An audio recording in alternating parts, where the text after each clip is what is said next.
Я не знаю, що ще треба, які треба устрашаючі цифри для того, що ті, в кого позитивний, щоб вони не ходили в громадські місця, щоб вони не ходили в лікарню.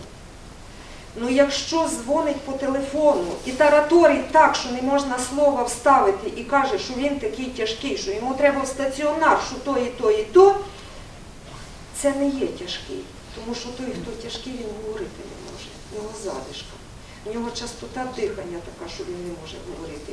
Звісно, ми не хочемо доводити до такого. Тому паніка – це найбільший наш зараз противник. І це те, що веде нас в неправильне русло.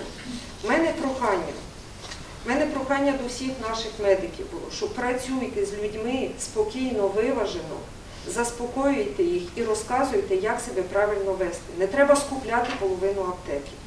Не треба лізти з антибіотиками, тоді ще, коли антибіотики зовсім не показані. Не вбивайте свій імунітет, бо потім він, як вже отяжеліє ситуація, хвороба, цей антибіотик не подіє. Будемо шукати ще важче, а потім будемо лікувати печінку і думати, чого волосся випадає, чого я лисію.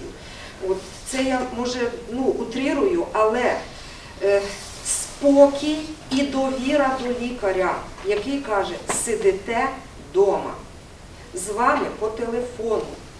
Ну якщо ГРВІ по телефону і не треба йти перезаражати когось, а тут людина знає, з вищою освітою, з 2 освітами, знає, що в нього позитивний ПЛР та ще й 2 або й 3 рази, бо щось робить, ходить через день, має право.